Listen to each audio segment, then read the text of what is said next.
kita akan bertemu dengan kepala dusun yang mungkin cukup unik. Seperti apa beliau? Mari kita cari tahu. Bos. Waalaikumsalam, Pak.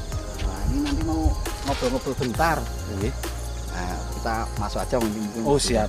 Ya, mari.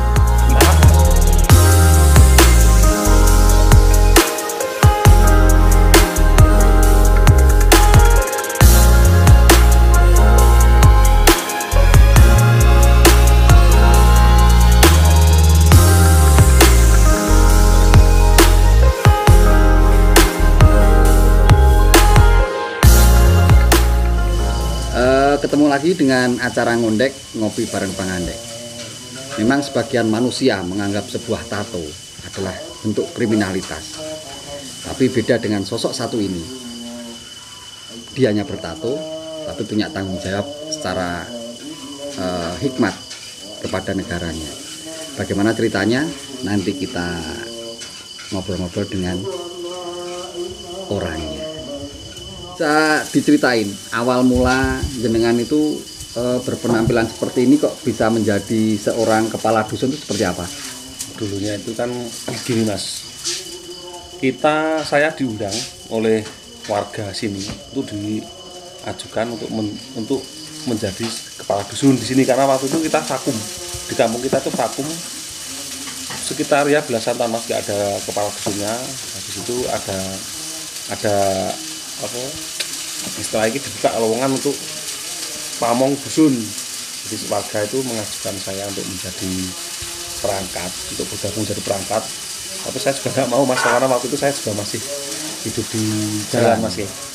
Itu jalan dan saya tahu sendiri, Mas, jalan seperti apa itu saya nggak mau karena jelas kalau di perangkat itu kan kita sebisa mungkin meninggalkan hal-hal yang seperti itu. Jadi saya waktu itu dengan terpaksa saya juga bergabung ya, sekedar waktu itu mencoba kok ternyata kok lolos jadi seorang kepala dusun. Dan mungkin dengan tanggung jawab sebagai kepala dusun itu harus seperti ini. Yang jelas itu kan beban moral, Mas, kepada warga itu seperti itu. Tanggung jawab juga jelas kita harus bisa mensejahterakan, mengamankan, membuat ayem warga itu seperti apa, itu kan juga tanggung jawab seorang kepala dusun, Mas. Jadi tidak serta-merta kita wis dijokke warga bisa karepe dhewe, wah salah dhewe biar ngajokke aku, kan tidak seperti itu toh, Mas. Karena kita juga harus punya tanggung jawab. Kok masuk wah dumeh wis dijokke sak gelem dhewe gelem bayarane ra gelem kerjane, kan ya tidak seperti itu. Sedikit bisa diceritakan bagaimana awalnya itu jenengan bisa menerapkan atau bahkan bisa adaptasi dengan lingkungan. Kita pada tahu bahasanya hidup di lingkungan jalan itu kan seperti itu. Nah, terus Anda hadir di sini sebagai tokoh masyarakat menjadi kepala dusun itu seperti apa? Wah, prosesnya panjang, Mas. Soalnya ngapa prosesnya panjang ini? Kita tuh setiap menerima istilahnya aspirasi atau istilahnya keluh kesah warga, terus mereka ada yang pro dan ada yang kontra, Mas. Ane sing kontra kita terima semua satu persatu, gaweane ra rampung, Mas. Mengurusi wong-wong kuwi terus. Gitu, Mas. Jadi kan kita kan semestinya kita sudah bekerja sesuai dengan job kita masing-masing. Semestinya kan pengabdian ning masyarakat, toh, Mas.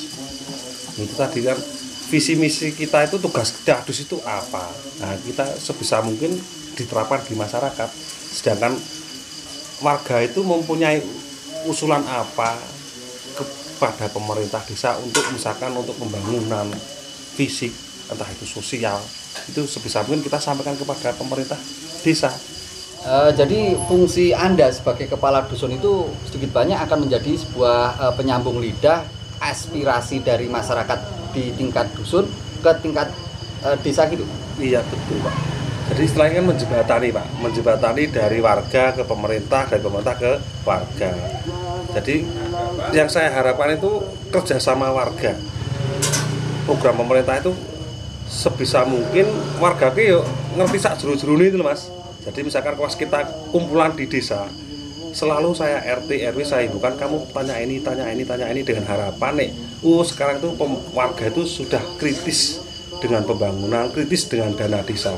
Jadi biar lebih transparan, dana desa itu sekian juta untuk ini seperti itu loh, Pak.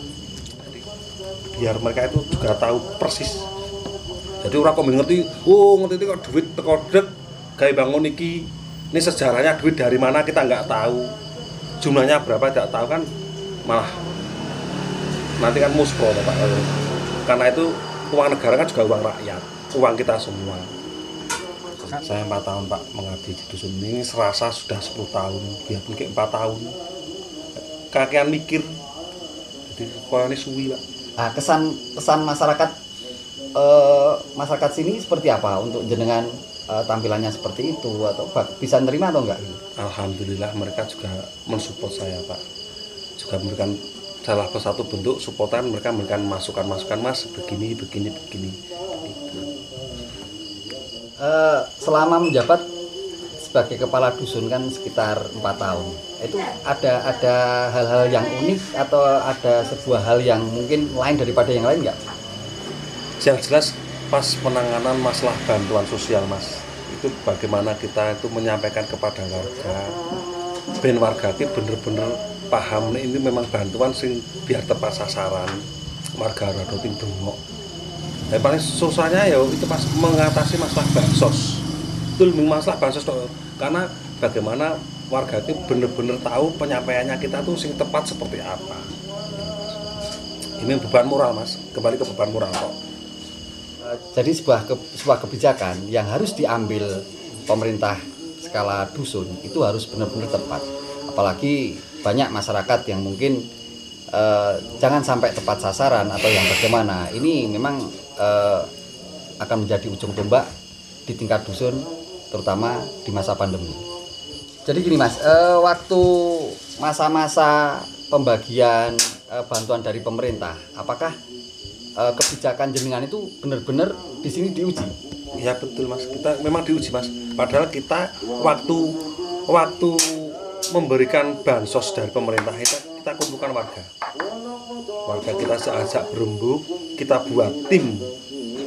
Jadi kita cuma mau ngawasi. Jadi bukan hak mutlak saya untuk menentukan si A, si B, si C untuk mendapatkan bantuan. Itu ada timnya Pak. Kita bentuk panitia.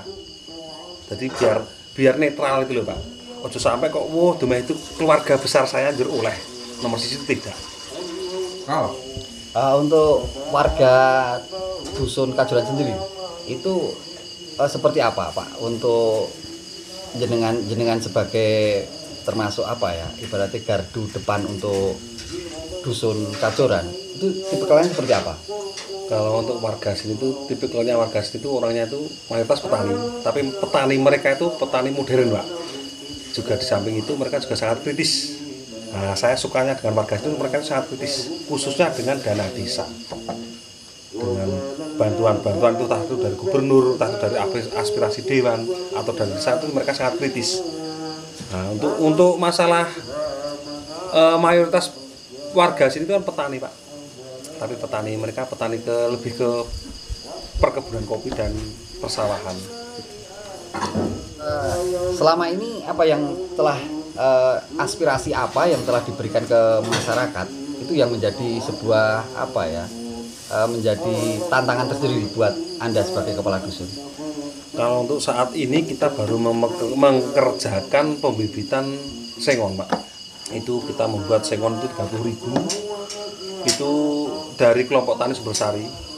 Sumbersari itu kita meneruskan Pak dari nenek moyang kita yang dahulunya itu, alhamdulillah dari kelompok tani Sumbersari ini sudah terkenal di tingkat kabupaten. Karena dulu waktu zaman mbah-mbah saya itu sini dusun kami ini sering mendapatkan apa ya, piala apresiasi. Iya, dari pemerintah itu karena wujud keberhasilan kita di bidang peternakan, di bidang pertanian, di bidang perikanan itu banyak sekali. Maka dari itu kita itu meneruskan kembali kejayaan mbah-mbah kita. Untuk hasil-hasilnya selama saya menjabat sebagai pamong itu yang sudah terlihat itu seperti pengaspalan jalan, itu dari jalan masuk kampung sampai keluar kampung itu sudah diaspal itu baru. Terus pembangunan embung ini itu menghabiskan dana sekitar 7M. Terus pengadaan pos ronda, rabat beton, terus senderan, drainase itu baru kita kerjakan sekitar ya minggu-minggu ini itu dengan dana sekitar 180 sekian juta. Itu sudah dipotong PPHPPN Pak.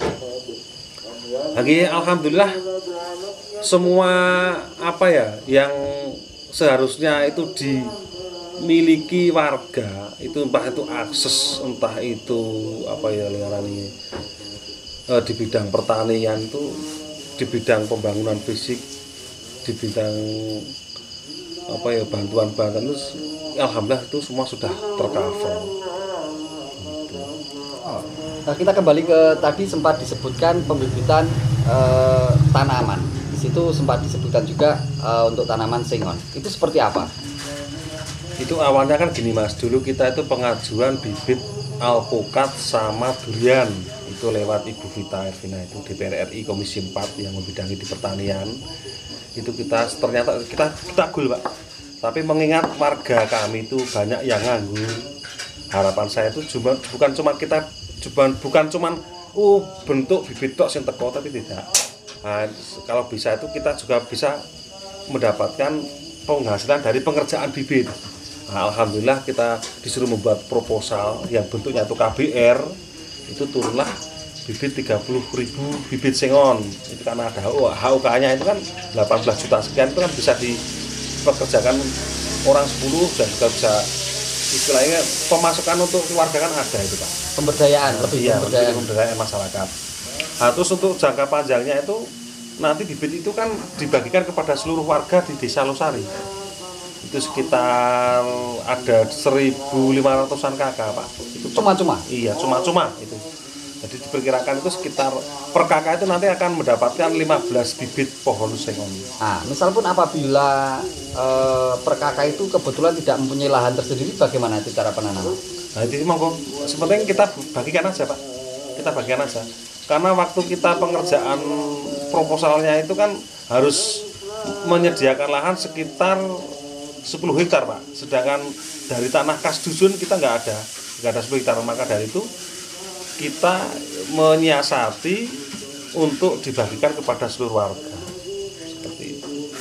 Kalau kita lihat cukup rumit dari kita memberikan sebuah proposal, pengajuan proposal, di mana dari pemerintah sendiri memang memberikan atau mengucurkan dana untuk pembibitan, terutama pembibitan sengon yang ada di daerah Kajoran seperti ini. Dan lebih hebatnya lagi, dari pemerintah dusun sendiri akan mengupayakan bahasanya pembibitan itu akan kita bagikan lagi ke warga yang ada di daerah Kajoran. Seperti itu Pak? Ya, betul.